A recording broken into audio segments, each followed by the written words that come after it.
Donnell Lewis n'avait jamais été homme à exiger grand-chose. Élevé par sa grand-mère dans une maison de 2 chambres à l'ouest de Birmingham, en Alabama, il a appris très tôt que les vrais hommes subvenaient aux besoins des autres, les protégeaient et les soutenaient malgré la douleur. À 42 ans, il en avait déjà fait plus que la plupart. Il travaillait de longues journées épuisantes dans le bâtiment et envoyait des chèques à la maison même quand son propre réfrigérateur était vide. Son corps en portait les cicatrices, tout comme son cœur. Mais c'est l'accident qui a tout changé. Un instant, il escaladait un échafaudage sur un chantier commercial. L'instant d'après, il était dans un lit d'hôpital, apprenant qu'il ne marcherait plus jamais comme avant. Des lésions vertébrales permanentes. Mobilité partielle. Soudain, l'homme sur lequel tout le monde comptait avait lui aussi besoin d'aide.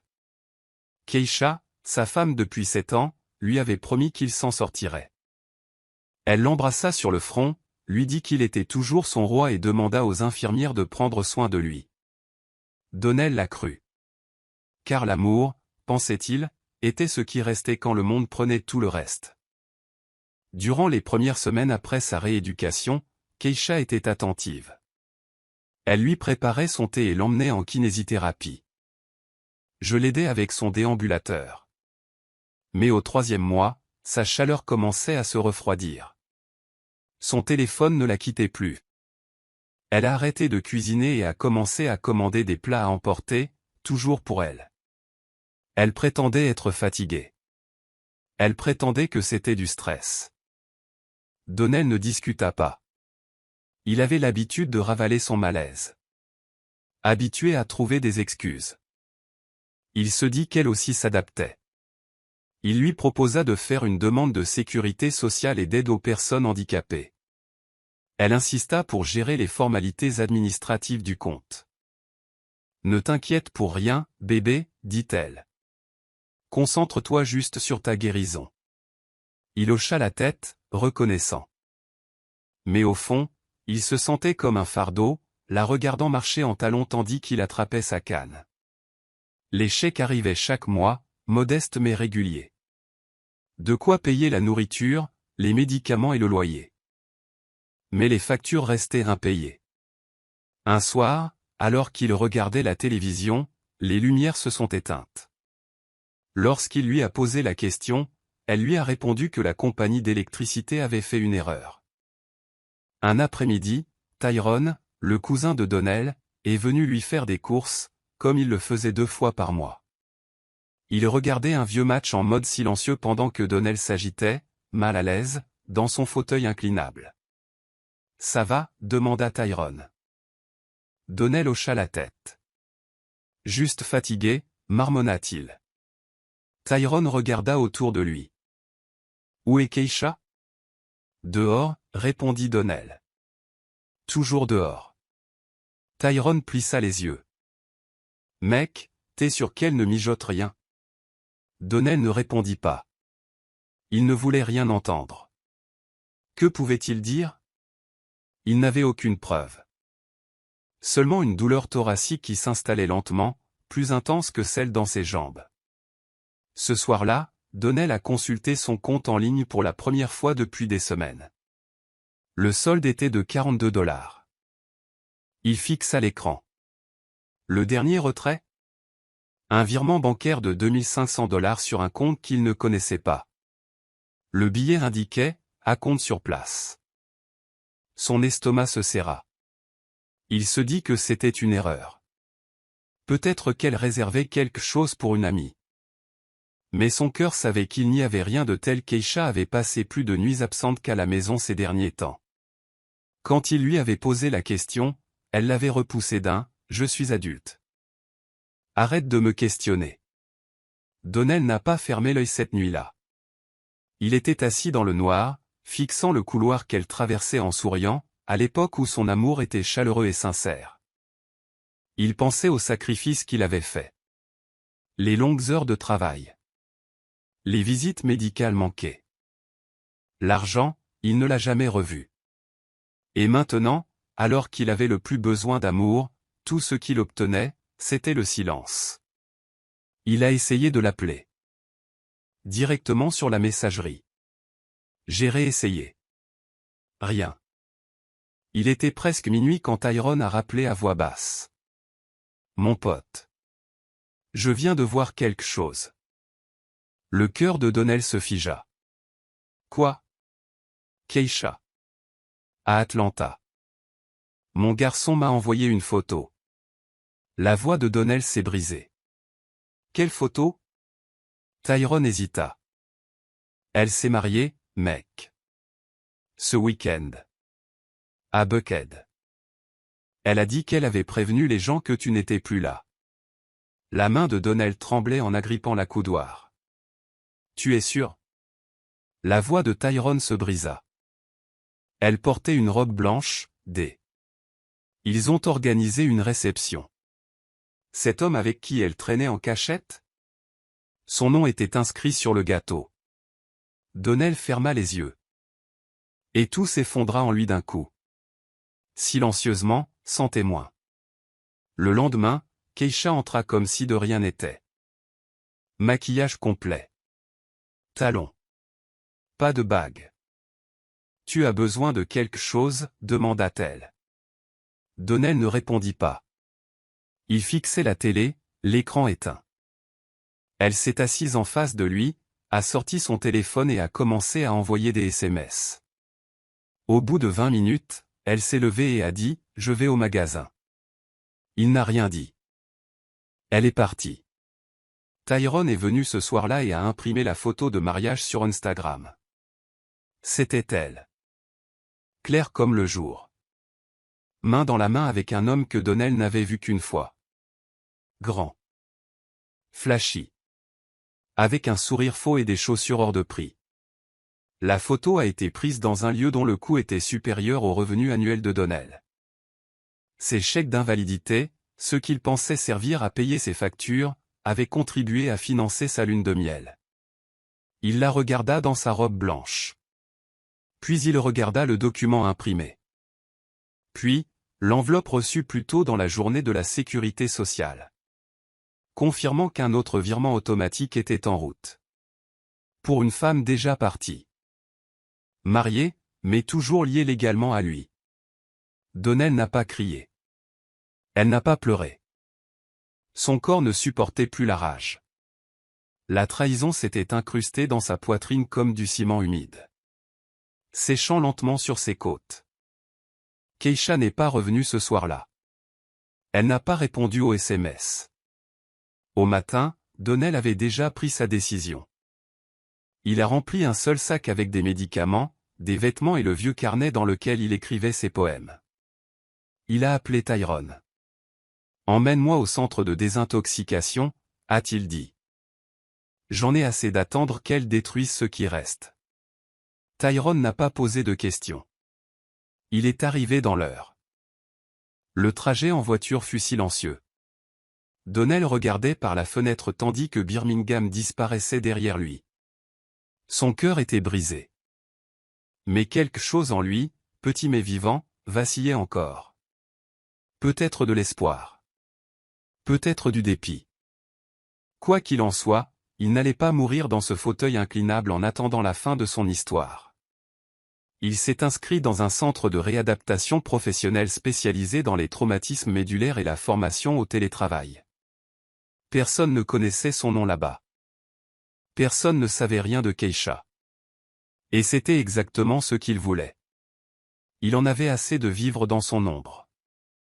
La rééducation a été difficile. Non seulement physiquement, mais aussi émotionnellement. Donnell a dû réapprendre des choses qu'il faisait autrefois sans réfléchir. Comment se plier sans s'effondrer? Comment se concentrer sans analgésique? Comment confier sa guérison à des inconnus? Il a suivi une thérapie. Au début, il n'a rien dit. Puis, un jour, son thérapeute lui a demandé « Qu'est-ce qui te fait le plus mal? Ta colonne vertébrale ou ton esprit ?» Cela a brisé quelque chose. Il lui a tout raconté. Keisha. Le mariage. L'échec. Le silence. Le lent effacement de sa valeur. Elle m'a fait me sentir comme un déchet, a-t-il dit un jour. Les yeux humides. Comme si j'étais juste un objet qu'elle enjambait pour aller vers quelque chose de meilleur. La conseillère n'a rien dit. Elle lui a juste tendu un clavier. Puis, tape à la machine pour sortir.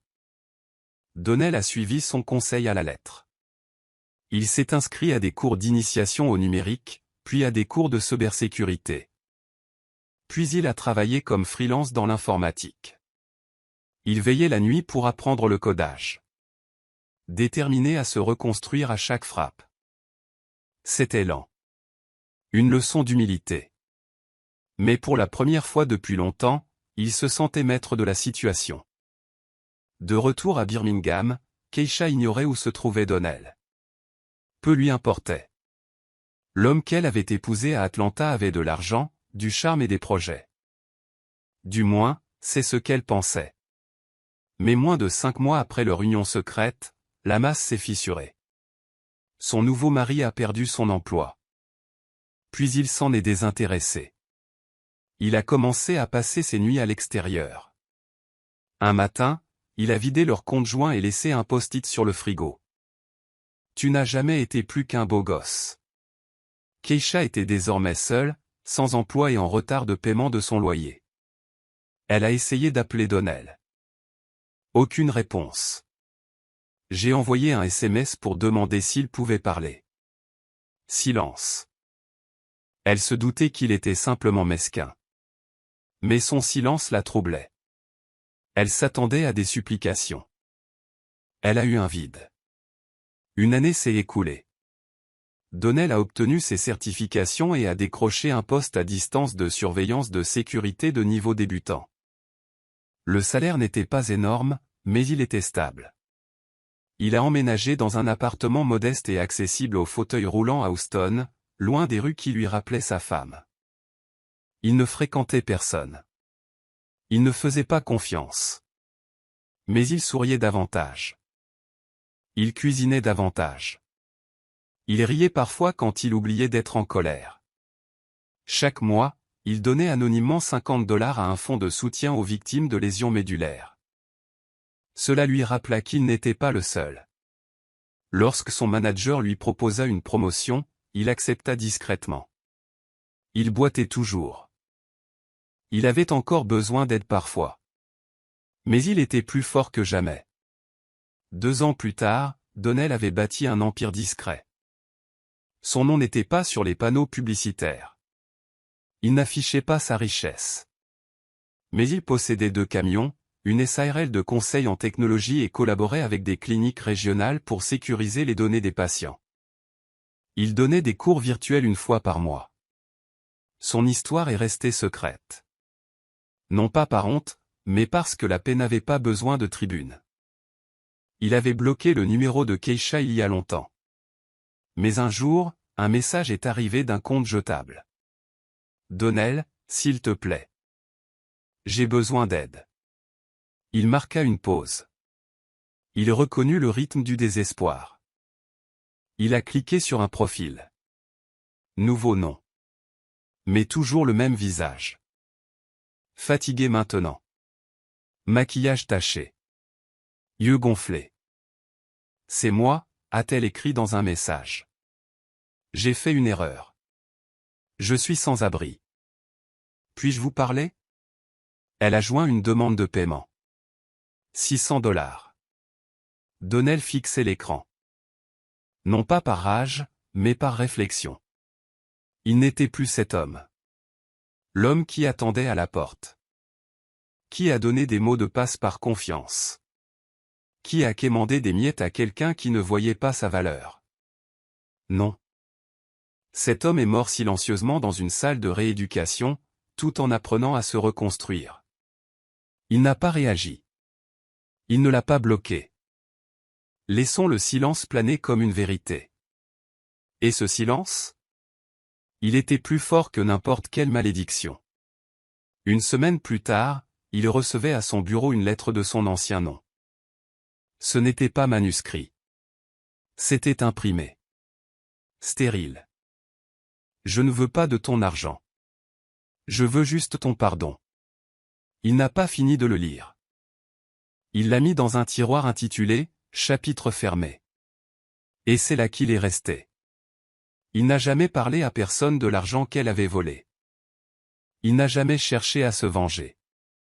Il a simplement continué à vivre. Discrètement. Proprement. Puissamment. Parfois, en préparant le thé le matin, il se souvenait de son visage. Son rire. Ses mensonges. Il ne la détestait pas. Il la critiquait. Parce que les gens comme Keisha, ceux qui marchent sur les autres pour s'élever, tombent toujours plus durement. Pas publiquement. Pas avec fracas. Mais discrètement. Morceau par morceau. Tout comme elle. Un jour, alors qu'il donnait un cours Zoom gratuit sur la sécurité numérique pour les anciens combattants handicapés, un jeune homme lui a demandé « Comment en es-tu arrivé là ?» Donnell a souri doucement. « J'ai survécu à quelque chose qui était censé me tuer », a-t-il dit. Puis j'ai décidé que je ne laisserai plus jamais personne écrire ma fin à ma place. La classe a applaudi. Il a coupé le son. Il ferma les yeux. Dans un petit appartement loin de la ville qu'elle dirigeait autrefois, Keisha était assise sur un canapé emprunté, les yeux fixés sur une vieille photo de mariage qu'elle avait oublié d'effacer. Son nouvel homme? Parti. Son travail? Temporaire. Sa fierté? Poussière. Elle parcourut les messages de Donnell qu'elle avait autrefois ignorés. Des messages pleins d'amour et de confiance. Et maintenant, elle ne pouvait même plus le joindre. Son numéro ne sonnait pas. Son nom ne résonna pas. Juste le silence. C'était le karma. C'était le prix à payer.